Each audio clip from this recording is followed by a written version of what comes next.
उसी सभा में भोले बाबा बैठे हुए थे।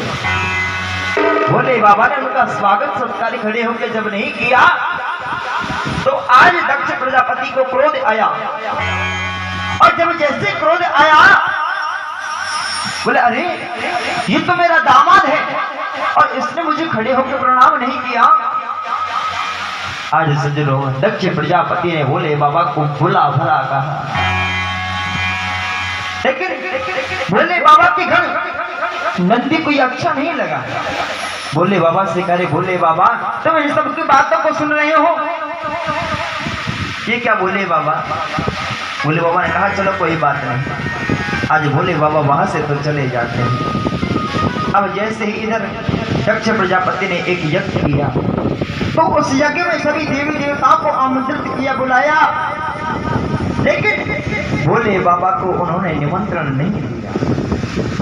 अब जैसे भोले बाबा माता सती के साथ में कैलाश पर्वत पर बैठे हुए थे, उसी समय कैलाश पर्वत के ऊपर होकर विमान जा रहे थे। अब माता सती ने जब जैसे विमानों को देखा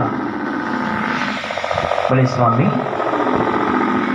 ये सब क्या है, ये विमान सब कहाँ जा रहे हैं? बोले देवी तुम्हारे पिता ने यज्ञ किया है।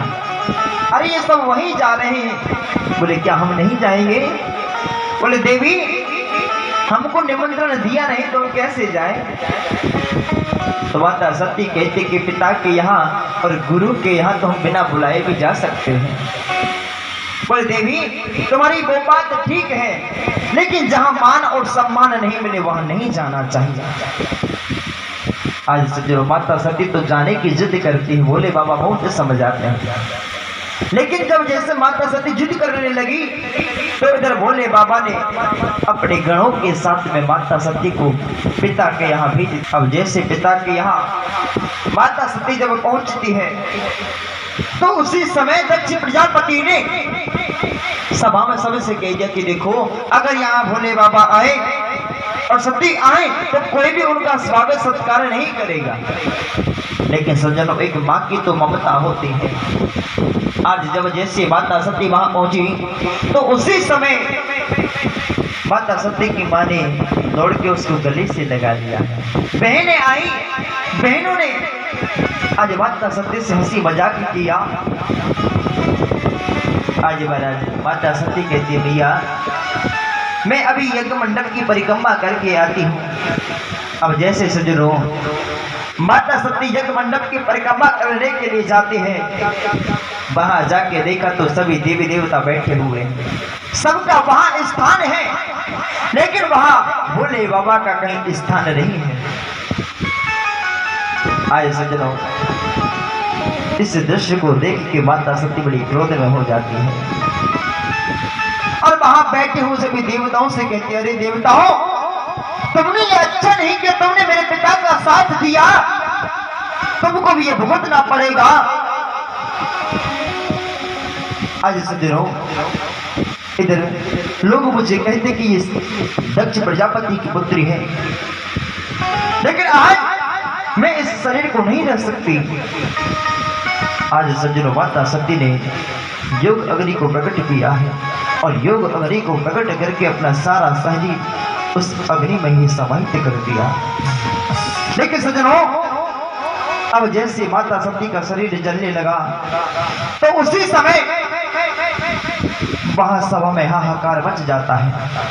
अब तो महाराज भगवान शिव के गण दौड़ते दौड़ते भगवान शंकर के पास में जाते हैं, जाके कहते बाबा अरे घोर अनर्थ हो गया, माता सती ने अपने शरीर को योग अग्नि में समाहित कर दिया।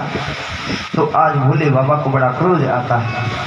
अब जैसे भोले बाबा को क्रोध आया तो उसी समय भोले बाबा ने अपने सिर से एक जटा को उखाड़ के और जमीन पर जब पटका तो उससे भोले बाबा के जैसा ही स्वरूप प्रकट हो जाता है, जिसका नाम वीरभद्र है। आज वीरभद्र वहां प्रकट होकर कहता है बोले बाबा क्या आज्ञा है? भगवान शंकर ने कहा जाओ दक्ष के यज्ञ में विध्वंस कर दो। आज सज्जनों वीरभद्र दक्ष के यज्ञ में पहुंच जाता है और जैसे वहां पहुंचा तो यज्ञ के आचार्य भृगु मुनि ने उनको रोकने का प्रयास किया, लेकिन वीरभद्र ने उनकी दाढ़ी को नोच लिया। आज सजनों, उषा जी ने उनको रोकने का प्रयास किया तो उषा जी को एक गुस्सा मारा तो उनकी बत्तीस जो वो बाहर आ जाती है। अब जैसे ही दक्ष प्रजापति आया तो दक्ष प्रजापति को पकड़ के आज वीरभद्र ने उसके सिर को तलवार से काट के हवन कुंड में डाल दिया। आज सजनों, सभी देवी देवता भयभीत हैं और सभी देवी देवता ब्रह्मा जी महाराज दौड़ते दौड़ते भगवान शंकर के पास में जा रहे हैं। और भगवान शंकर के पास जब जैसे पहुंचे, वहां पहुंच के क्षमा याचना की। बाबा ऐसा मत करो। आज जब भगवान शंकर जब उन सबको क्षमा कर देते हैं और क्षमा करके जब